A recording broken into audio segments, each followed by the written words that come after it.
আসসালামু আলাইকুম। ক্রিয়েটিভ কিচেনের পক্ষ থেকে সবাইকে স্বাগত। সামনে আমাদের ঈদ। আমি আজকে ঈদের একটু রেসিপি দেখাবো। আমার আজকের রেসিপি হচ্ছে খাসির রেজালা। খাসির রেজালা তৈরি করতে আমার যা যা লাগবে, এখানে আমি 1 কেজি খাসির মাংস নিয়েছি। টুকরোগুলো একটু বড় হতে হবে।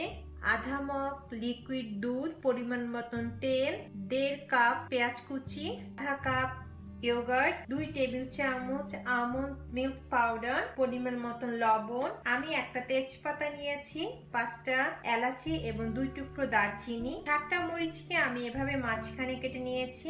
1 টেবিল চামচ চিনি, 2 চা চামচ এখানে আমি নিয়েছি জিরার গুঁড়া এবং 2 চা চামচ ধনিয়া গুঁড়া, 1 টেবিল চামচ আমি রসুনের পেস্ট নিয়েছি এবং 1.5 টেবিল চামচ আদার পেস্ট নিয়েছি।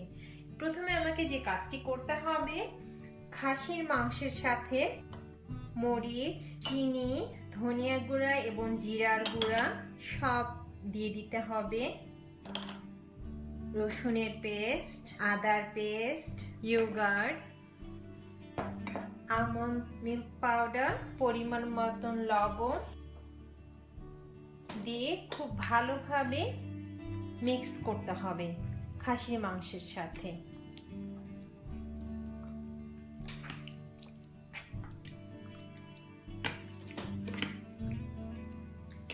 সব মশলা মিক্স করে এরকম একটি পলিথিনে করে ঢেকে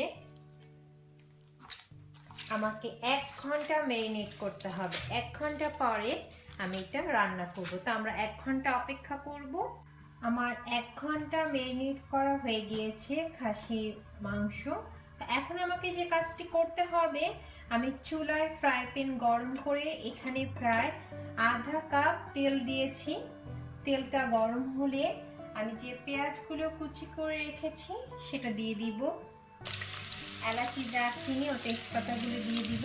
এলাচি, তেজপাতা এবং দারচিনি পেঁয়াজের সাথে একসাথে ভেজে নিলে আপনার তরকারি থেকে সুন্দর একটা ফ্লেভার বের হবে। আমি পেঁয়াজটাকে খুব বেশি ভাজবো না, অর্ধ ভাজা হলে আমি যে মাংসটা ম্যারিনেট করে রেখেছি সেটা দিয়ে দিব।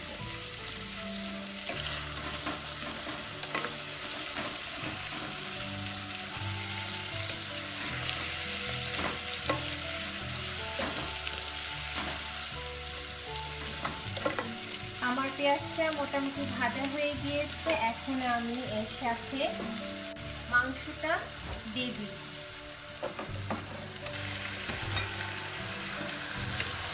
মাংসটা চুলায় দিয়ে আমার আঁচ একদম কমিয়ে দিতে হবে। খুব অল্প আঁচে খাসির রেজালাটা রান্না হবে।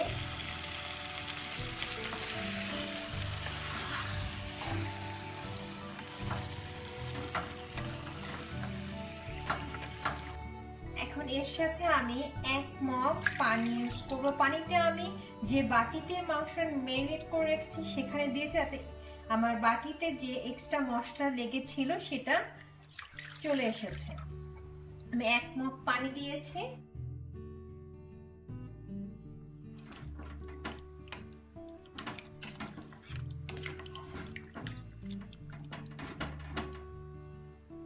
পানি, মশলা এবং মাংস ভালোভাবে মিক্সড করে ঢেকে মিডিয়াম আঁচে আমার এই খাসির রেজালা প্রায় 1 ঘন্টা ধরে রান্না হবে। 1 ঘন্টার মধ্যে মাঝে মাঝে আমি একটু নাড়িয়ে দিব, তা না হলে অনেক সময় লেগে যাওয়ার সম্ভাবনা থাকে। 1 ঘন্টা পরে আমি যে আধা মগ দুধ রেখেছি সেই দুধটা এর সাথে অ্যাড করব। তো আমরা 1 ঘন্টা অপেক্ষা করব খাসির রেজালা হওয়ার আগ পর্যন্ত। 1 ঘন্টা জাল দেওয়ার পরে আমার খাসির রেজালা এ পর্যায়ে এসেছে। এখন আমি যে আধা মগ দুধ রেখেছি সেটা অ্যাড করে দিব খাসির রেজালার সাথে।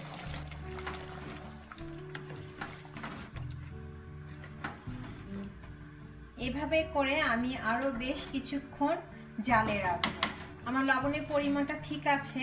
যদি লবণটা আপনাদের পরিমাণ মতো না হয়ে থাকে তখন এই সময় আপনারা লবণ অ্যাড করে নেবেন। তো আমরা আরো বেশ কিছুক্ষণ অপেক্ষা করব। তৈরি হয়ে গিয়েছে আমার খাসির রেজালা। আমি দুধ দিয়ে 10 মিনিটের মতন জাল দিয়েছি। এখন আমি পরিবেশন করব। তৈরি হয়ে গিয়েছে আমার খাসির রেজালা। ঈদের দিন আপনারা খাসির রেজালা রান্না করে অতিথিকে আপ্যায়ন করতে পারেন। তো সবাই ভালো থাকবেন। আল্লাহ হাফেজ।